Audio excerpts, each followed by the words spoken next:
Le cœur humain est comme un océan, vaste, mystérieux, parfois calme en surface, mais toujours agité en profondeur. Lorsqu'une femme cache ses sentiments, elle ne dit pas ce qu'elle ressent. Mais ses gestes, ses silences et ses attitudes deviennent un langage secret. Alors, comment déchiffrer ce langage? Comment lire entre les lignes de ses émotions voilées? Aujourd'hui, je vais vous dévoiler 5 comportements subtils qu'une femme adopte lorsqu'elle cache ses sentiments. Préparez-vous à un voyage entre psychologie, philosophie et vérité intérieure. 1 point. Le silence éloquent. Elle ne dira rien. Et pourtant, dans ce rien, il y a tout. Le silence qu'elle choisit n'est pas une absence de mots, mais une présence invisible qui pèse, qui parle plus fort que n'importe quel discours.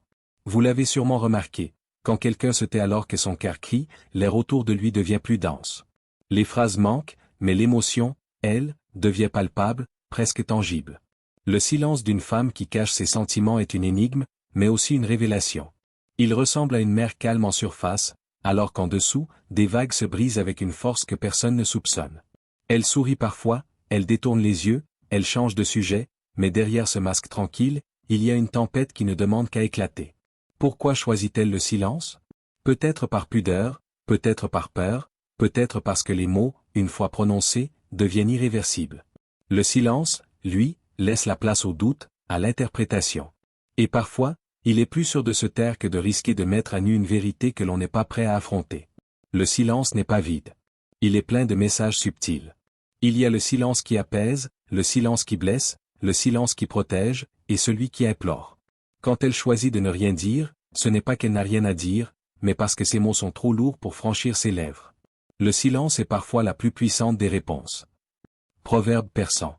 Et si vous y pensez, ce proverbe ne parle pas seulement de l'absence de mots, mais du pouvoir du silence. Ce pouvoir qui fait réfléchir, qui force l'autre à se demander « Qu'est-ce qu'elle ne me dit pas? Qu'est-ce que je n'entends pas ?» Observez une scène de la vie quotidienne. Un dîner entre amis. Tout le monde parle, rit, partage. Et puis il y a ce moment fugace où elle se tait, son regard se perd, son sourire se fige. Ce n'est qu'une seconde, mais cette seconde dit bien plus que tous les éclats de voix autour de la table. C'est comme une fissure dans le mur, une faille dans le masque. Et si vous êtes attentif, vous pouvez l'entendre, ce silence. Vous pouvez presque entendre son battement de cœur, ses hésitations, ses mots étouffés. Alors je vous demande, combien de fois avez-vous ignoré un silence, alors qu'il disait tout? Méditons un instant sur cette idée. Quand vous êtes face à une personne silencieuse, qu'est-ce qui se passe en vous? L'impatience? L'envie de combler ce vide par vos propres mots? Ou bien l'angoisse de deviner ce que ce silence renferme? Le silence est un miroir. Il reflète vos propres peurs, vos propres manques, vos propres désirs de contrôle. C'est pour cela qu'il est si puissant. Chez elle, ce silence peut être une manière de protéger ce qu'elle ressent. Car tant qu'elle ne dit rien, rien n'est définitif. Tant qu'elle garde le secret en elle, elle garde une forme de contrôle. Dire « je ressens » serait comme ouvrir une porte dont on ne sait pas ce qu'il y a derrière. Mais garder le silence, c'est garder cette porte fermée, même si le battement du cœur derrière devient assourdissant. Imaginez une conversation avec elle. Vous lui demandez quelque chose de simple, mais ses réponses sont brèves. Vous sentez que ses yeux brillent, qu'elle veut dire plus, mais ses lèvres restent closes. Ce silence n'est pas un refus. C'est un langage. Un langage subtil qui dit « je suis là. J'ai quelque chose en moi. Mais je ne peux pas le dire. Pas encore. » Le silence devient alors une épreuve. Pour elle, qui lutte contre ses propres émotions. Pour vous, qui tentez de comprendre ce que ces non-dits signifient. Et dans cette tension invisible, naît une profondeur que les mots n'atteindraient jamais. Certains philosophes ont vu dans le silence une forme de sagesse. Pour les mystiques, le silence est un pont entre l'âme et l'invisible. Mais ici, il devient aussi un abri, une armure. Parce que dire « je t'aime », dire « je souffre », dire « je veux », c'est se mettre à nu, c'est prendre le risque du rejet, de la blessure, ou de l'incompréhension. Et parfois, le silence paraît plus doux que la vérité. Le silence est l'ami qui ne trahit jamais. Confucius. Elle se tait peut-être parce que ses sentiments sont trop précieux pour être exposés, trop fragiles pour être livrés à la brutalité du monde extérieur. Elle préfère les garder, comme un secret sacré, un trésor intérieur. Mais dans son silence, elle espère que quelqu'un saura voir, saura entendre ce que ses mots n'osent pas dire. Alors, je vous pose cette question. Quand vous êtes face au silence d'une personne, avez-vous le courage de l'écouter vraiment? Pas d'y projeter vos propres peurs, mais d'y plonger, de l'accueillir comme une vérité subtile? Car le silence, bien souvent, n'est pas un mur. C'est une porte entr'ouverte. Encore faut-il oser la franchir. 2. L'observation cachée. Quand une femme cache ses sentiments, elle ne se livre pas par des déclarations, mais par des regards furtifs, des gestes à peine perceptibles, des silences habités. Elle ne parle pas beaucoup, mais elle observe. Et cette observation n'est pas neutre. C'est une quête, une enquête silencieuse où chaque détail devient une pièce d'un puzzle qu'elle tente de reconstituer. Elle regarde vos mots, mais aussi ce qu'il y a derrière vos mots. Elle scrute vos intonations, vos pauses, vos contradictions. Elle cherche dans vos gestes la trace de ce qu'elle espère, une preuve que ce qu'elle ressent n'est pas à sens unique. Car quand le cœur brûle mais que la bouche se tait, les yeux deviennent des sentinelles. La psychologie comportementale le dit clairement. Le corps exprime ce que l'esprit tente de dissimuler. Le mensonge, l'indifférence, l'oubli, tout cela peut se déguiser dans le langage verbal. Mais le regard, lui, trahit toujours. C'est pourquoi une femme qui cache ses émotions se met à analyser inconsciemment vos micro-expressions, ces mouvements infimes de vos yeux, de vos lèvres, de vos sourcils. Un sourire qui dure une seconde de trop. Un regard qui fuit trop vite. Un froncement imperceptible. Tout cela devient, pour elle, des indices précieux. L'œil est le miroir de l'âme. Cicéron. Cette phrase, simple mais profonde, résume ce que tout observateur attentif sait déjà, les yeux révèlent plus que les mots. Quand elle vous regarde, elle ne cherche pas seulement à voir votre visage. Elle cherche à lire votre âme. Avez-vous déjà senti ce regard insistant, presque troublant, comme si quelqu'un essayait de vous déchiffrer? Ce n'était pas de la curiosité banale. C'était une lecture psychologique. Elle voulait comprendre ce que vous ne dites pas. L'observation est une forme de langage secret. En se concentrant sur vous, elle évite de parler d'elle. En vous analysant, elle détourne l'attention de ce qu'elle ressent. Mais en réalité, plus elle vous observe, plus elle projette ses propres émotions sur vous. Elle interprète vos réactions en fonction de ses désirs, de ses peurs, de ses attentes. Et c'est là que réside toute la complexité. L'esprit humain ne se contente pas de voir, il interprète. Deux personnes peuvent observer le même geste et en tirer deux significations différentes. Lorsqu'une femme cache ses sentiments, son observation n'est jamais neutre. Elle cherche des confirmations, des réassurances, parfois des contradictions qui la déstabilisent encore plus. Elle se demande: pourquoi a-t-il souri en entendant ce nom? Pourquoi détourne-t-il les yeux quand je parle? Pourquoi semble-t-il nerveux quand je m'approche? Chaque détail devient une énigme. La psychologie sociale nous apprend que l'observation est un mécanisme de défense. Quand une personne se sent vulnérable, elle préfère analyser avant d'agir. En observant, elle prend le contrôle de la situation. Elle se met dans la position de celle qui comprend, plutôt que de celle qui se dévoile. Ainsi, ses regards répétés ne sont pas seulement le signe d'un intérêt, mais aussi d'une prudence. Elle veut être sûre, avant de se jeter dans l'inconnu, que l'autre ne la trahira pas. L'observation devient alors une stratégie d'adaptation, un moyen de réduire le risque émotionnel. Mais ce qui est fascinant, c'est que cette observation est réciproque. Pendant qu'elle scrute vos gestes, vous sentez son regard, vous remarquez ses silences, vous percevez qu'il y a quelque chose. Et soudain, le simple échange de regards devient un dialogue muet. Un regard prolongé peut être une confession silencieuse. Un regard fuyant peut être une défense maladroite. Un regard insistant peut être un cri étouffé. Ce jeu de regards, de micro-gestes, d'observations réciproques, crée une tension presque magnétique. Personne ne parle, mais tout est dit. Les psychologues appellent cela la communication non verbale. Selon certaines études, plus de 70% de notre communication passe par des signaux non verbaux. Les mots ne sont que la surface. Le véritable message se cache dans le ton, les expressions, la posture, les silences. Ainsi, quand une femme cache ses sentiments, elle devient une spécialiste de cette communication. Elle voit ce que beaucoup ne voient pas. Elle déchiffre vos contradictions, vos maladresses, vos vérités involontaires. Et c'est ce qui rend son observation si troublante. Elle vous regarde avec une intensité que peu de personnes osent affronter. Mais posons une question plus intime. Pourquoi est-il si difficile de soutenir un regard? Parce qu'il nous met à nu. Parce que dans les yeux de l'autre, nous craignons de voir nos propres failles reflétées. Et peut-être est-ce pour cela qu'elle insiste. Parce que ses propres sentiments, qu'elle cache, cherchent désespérément un écho. Elle attend que vos yeux disent ce que vos lèvres n'osent pas. L'observation cachée est donc bien plus qu'une curiosité. C'est une forme d'espérance. C'est l'attente d'un signe, d'une réciprocité.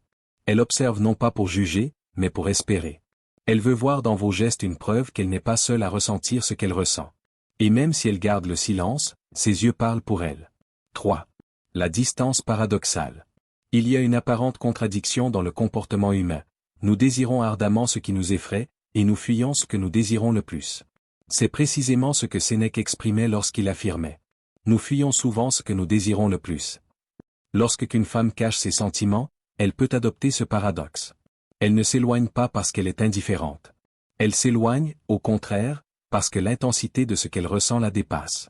L'éloignement devient une stratégie, une barrière invisible qu'elle érige pour protéger la tempête intérieure. La philosophie stoïcienne nous rappelle que l'être humain vit dans une lutte constante entre la raison et les passions. Les stoïciens disaient que la passion est une force qui déracine la tranquillité de l'âme, qui la fait vaciller, qui la rend vulnérable. Or, lorsque ses sentiments deviennent trop puissants, elle ressent cette vulnérabilité.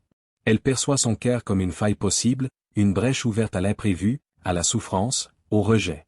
Ainsi, la distance qu'elle crée n'est pas un rejet de l'autre, mais une tentative désespérée de se préserver elle-même. Elle se retire comme on ferme les volets lors d'une tempête, non pas pour nier l'existence de la tempête, mais pour survivre à ses rafales. Le paradoxe de cette distance est qu'elle peut être interprétée comme du désintérêt. Vous la voyez s'éloigner, détourner le regard, réduire les contacts, et vous croyez qu'elle ne ressent rien. Mais en réalité, ce geste est souvent l'exact opposé. Elle ressent tellement qu'elle doit instaurer un espace pour respirer. C'est un paradoxe universel. Nous le retrouvons dans la philosophie orientale, notamment dans le taoïsme, plus on désire posséder, plus on s'éloigne de l'essentiel. L'éloignement devient un mouvement naturel, un réflexe de survie intérieure. Imaginez une scène, elle vous évite. Elle ne répond pas immédiatement, elle esquive les rendez-vous, elle détourne ses mots. Vous pourriez croire qu'elle est froide, indifférente. Pourtant, au même moment, elle pense à vous, son esprit revient sans cesse à votre image, mais elle choisit de vous tenir à distance. Pourquoi? Parce que l'idée d'être trop proche déclenche en elle une peur plus grande encore, la peur de perdre le contrôle. Le philosophe Kierkegaard parlait de ce vertige paradoxal que l'on ressent face à ce que l'on désire le plus. Il appelait cela l'angoisse de la liberté, ce moment où l'on est face à l'infini des possibles, et où l'on recule, pris de vertige. Ainsi, dans la relation humaine, s'approcher trop près de l'intensité du désir peut provoquer ce même vertige. Alors elle recule, non par désintérêt, mais par excès de profondeur. Le paradoxe est encore plus cruel lorsqu'il devient réciproque. Car, en s'éloignant, elle peut provoquer en vous la même réaction. Vous vous dites, puisqu'elle s'éloigne, je vais moi aussi prendre mes distances. Et ce double éloignement crée un abîme entre deux êtres qui, pourtant, brûlent de se rapprocher. Combien de liens précieux avons-nous laissé s'éteindre, simplement parce que nous n'avons pas osé les éclairer? Combien d'amours silencieux se sont dissous dans l'air, non pas par manque de sentiments, mais par excès de crainte? Il y a, dans cette distance paradoxale, une vérité douloureuse sur l'être humain. Nous sommes parfois nos propres saboteurs. Nous nous empêchons d'aimer, nous nous empêchons de vivre, parce que l'intensité de la vie nous effraie. Nous préférons la sécurité de la distance à la vulnérabilité de la proximité. Et dans cette fuite, nous perdons ce que nous désirons le plus. La psychanalyse moderne le confirme. Ce comportement peut être lié à un mécanisme de défense appelé évitement. Quand les émotions sont trop fortes, l'inconscient met en place une stratégie d'évitement pour réduire l'anxiété. La personne s'éloigne de l'objet de son désir non pas pour l'effacer, mais pour échapper à la douleur potentielle qu'il représente. Pourtant, il est fascinant de voir que cette distance est rarement totale. Elle garde toujours un lien. Elle s'éloigne, mais pas trop. Elle disparaît, mais pas complètement. Elle coupe, mais laisse un fil invisible. Ce fil est le paradoxe même de sa fuite. Elle fuit tout en restant présente, elle s'éloigne tout en continuant à observer. C'est ici que la philosophie rejoint la psychologie. Car ce paradoxe n'est pas seulement une contradiction, c'est une tension, une dialectique. Elle vous rejette pour mieux vous attirer. Elle vous fuit pour mieux vous attendre. Et dans ce mouvement de va-et-vient se joue le drame silencieux de ses sentiments. Alors, posez-vous cette question. Combien de fois avez-vous confondu la distance avec le désintérêt? Et combien de fois avez-vous laissé mourir un lien précieux, alors qu'il n'avait besoin que d'un peu de courage pour être éclairé? 4. Les petits détails inavoués. Vous ne remarquerez peut-être pas, mais elle fait des choses discrètes. Des gestes minuscules, presque invisibles, qui ne ressemblent à rien quand on les regarde séparément, mais qui, mis bout à bout, dessinent une histoire silencieuse. Elle se souvient de vos paroles, même celles que vous avez dites distraitement. Vous aviez peut-être mentionné un film que vous aimez, une chanson qui vous apaise, ou même une boisson que vous commandez toujours sans y penser. Elle ne l'oublie pas. Et plus tard, elle glissera ce détail dans une conversation, comme si de rien n'était, comme si ce n'était qu'une coïncidence. Mais ce n'est pas une coïncidence, c'est une attention. Un message anodin, envoyé au bon moment. Une remarque subtile, qui prouve qu'elle vous connaît mieux que vous ne l'imaginez. Une question posée avec une précision troublante, tu n'avais pas dit que tu devais rencontrer cette personne aujourd'hui? Comment ça s'est passé? Vous ne l'aviez même pas remarqué, mais elle avait retenu. C'est dans ces détails que se cache la vérité. L'amour secret est souvent un art de la subtilité. Ce sont les petites choses qui construisent les grandes histoires. Paulo Coelho. Et si vous y pensez, ce n'est pas dans les grandes déclarations que l'on trouve la sincérité la plus pure. C'est dans les petits gestes, ceux que personne ne remarque, sauf vous. Imaginez cette scène. Il pleut. Vous êtes sortis ensemble, mais vous n'avez pas pris de parapluie. Elle, discrètement, se rapproche un peu, partage le sien sans rien dire. Elle rit, comme si c'était un simple hasard, mais en réalité, ce geste signifie bien plus, je veux que tu sois à l'abri. Ou encore ce moment où vous êtes fatigué, et sans que vous ayez à le demander, elle vous tend un café exactement comme vous l'aimez, avec le sucre en moins ou la crème en plus. Ce n'est pas un hasard. Elle s'est souvenue. Elle a observé. Elle a retenu. Ces gestes discrets sont des fragments d'une confession muette. Ils disent ce que les mots taisent. Il y a une grande délicatesse dans cet art du détail. Parce qu'elle ne veut pas se trahir, elle agit par touches, comme un peintre qui esquisse son tableau par petites touches légères, invisibles de loin, mais qui donnent toute leur profondeur à l'œuvre quand on s'en approche. Et c'est là que réside toute la beauté. Ces détails paraissent insignifiants aux yeux du monde, mais pour celui qui sait voir, ils sont des preuves. Ils sont la traduction silencieuse d'un attachement qui ne trouve pas ses mots. Avez-vous déjà reçu un compliment qui n'avait rien à voir avec votre apparence ou vos performances visibles, mais sur quelque chose d'infime que vous pensiez que personne ne voyait? Comme, j'aime la façon dont tu plisses les yeux quand tu réfléchis, ou, tu as une manière particulière de poser ta main sur la table quand tu es concentré. Ces remarques sont les empreintes de son observation attentive. Elle voit ce que les autres ignorent. Elle remarque ce que vous ne remarquez même pas vous-même. Parce qu'elle vous regarde avec une intensité différente, parce que, pour elle, chaque détail a de l'importance. Ce qui est frappant, c'est que ces petits détails ne sont pas seulement des preuves de mémoire. Ils sont aussi des signes d'une présence véritable. Dans un monde où tout va vite, où l'on consomme les relations comme des distractions éphémères, elle prend le temps de vous voir, vraiment. Et n'est-ce pas cela, le véritable amour? Être vu. Être remarqué. Être reconnu jusque dans ses petites habitudes, ses manies, ses fragilités.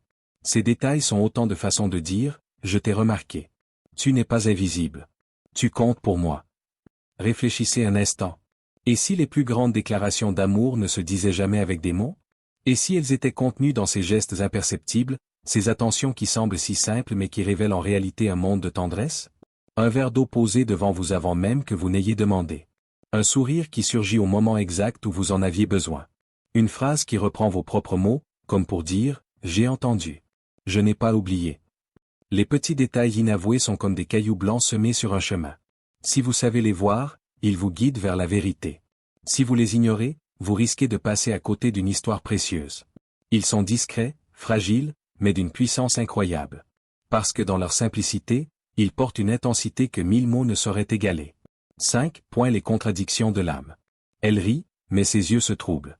Elle dit « non », mais ses gestes disent « reste ».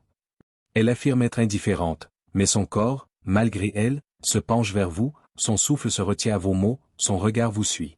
C'est là, dans cet entre-deux, que réside l'une des vérités les plus poignantes de l'existence humaine. Nous passons notre vie à vouloir cacher ce que nous désirons révéler, à dissimuler ce qui nous consume, à dresser des murs là où nous rêvons d'ouvrir des portes. La contradiction est une scène de théâtre où le cœur et la raison s'affrontent. La bouche prononce des mots froids, logiques, mesurés, mais le corps trahit, les yeux parlent, la voix tremble. C'est une bataille silencieuse entre deux forces, l'instinct qui veut s'abandonner et la peur qui veut contrôler. Vous la voyez sourire, et ce sourire semble léger, mais dans ses yeux, il y a une ombre. Une ombre que seuls ceux qui savent regarder peuvent percevoir. Ce trouble, cette hésitation, ce micro-décalage entre le masque et la vérité, c'est là que se cache l'âme. Le cœur a ses raisons que la raison ignore. Blaise Pascal. Et ces raisons, bien souvent, surgissent dans les contradictions. Imaginez cette scène. Vous parlez avec elle. Elle vous dit qu'elle n'a pas le temps, qu'elle est occupée, que votre présence ne change rien. Mais quand vous tournez les talons, son regard s'attarde, son souffle se suspend, son corps reste tendu comme si quelque chose en elle criait « Reste ». Vous vous éloignez, mais elle, en silence, espère que vous reviendrez. Ce « non » qui veut dire « oui », cette distance qui implore la proximité, cette froideur qui cache une brûlure intérieure. Voilà le paradoxe. Voilà la vérité dissimulée dans le mensonge. Les psychologues disent que l'être humain est un être de contradiction, parce que nous vivons à la croisée des instincts et des normes sociales. Nous désirons, mais nous avons peur d'être rejetés. Nous voulons nous rapprocher, mais nous craignons de perdre notre indépendance. Nous aimons, mais nous tremblons à l'idée de souffrir. Alors nous envoyons des signaux contraires. Elle dit « je m'en fiche », mais son cœur bat plus vite. Elle rit fort, mais ses yeux brillent d'une intensité qu'elle ne contrôle pas. Elle détourne la tête, mais ses épaules restent orientées vers vous. C'est dans ces contradictions involontaires que se révèlent les véritables émotions. Il y a, dans cette lutte intérieure, quelque chose de profondément humain. Car n'est-ce pas ainsi que nous vivons tous? Une partie de nous veut être libre, transparente, vulnérable. Mais une autre partie nous retient, nous impose la prudence, la maîtrise, l'armure. Cette dualité, cette fracture, est à la fois une douleur et une beauté. Quand elle vous dit « pars », mais que son regard supplie « reste », c'est l'âme qui se déchire. Et dans cette déchirure se révèle une vérité brute, la fragilité. Cette fragilité, loin d'être une faiblesse, est le signe qu'il y a là quelque chose de réel, de vivant, de puissant. Pensez Y. Combien de fois avez-vous, vous aussi, envoyé ces signaux contraires? Combien de fois avez-vous dit « ça va », alors que votre monde intérieur s'effondrait? Combien de fois avez-vous affirmé ne pas aimer, alors que votre cœur battait plus fort qu'il ne l'avait jamais fait? Nous vivons tout prisonniers de nos contradictions. Et pourtant, ce sont elles qui nous rendent humains. La dramaturgie de l'âme se joue dans ces contradictions subtiles. Elles sont comme des fissures dans un mur, fragiles, imperceptibles, mais qui révèlent la vérité de ce qui se cache derrière. Et c'est peut-être là que réside la beauté des relations humaines, dans l'art de percevoir ce que l'autre ne dit pas, mais révèle malgré lui. Quand elle se contredit, elle ne cherche pas à vous tromper. Elle cherche à se protéger. Elle tente de garder le contrôle d'un cœur qui, déjà, lui échappe. Elle lutte entre le désir d'être vrai et la peur d'être blessé. Et si derrière chaque contradiction, se cachait la vérité que nous refusons d'affronter? Et si ces incohérences n'étaient pas des erreurs, mais des aveux déguisés? Et si les vérités les plus profondes ne se disaient jamais directement, mais à travers ces gestes qui trahissent, ces regards qui supplient, ces mots qui se contredisent? Lorsqu'une femme cache ses sentiments, elle ne les efface pas. Elle les exprime autrement dans ses silences, ses regards, ses paradoxes, et ses contradictions. Comprendre ces signes, ce n'est pas seulement percer un secret. C'est plonger dans l'énigme la plus profonde de l'humanité, celle du cœur. Alors, la prochaine fois que vous sentez un mystère dans les gestes d'une personne, rappelez-vous. Parfois, ce qui n'est pas dit est plus vrai que tout ce qui est dit.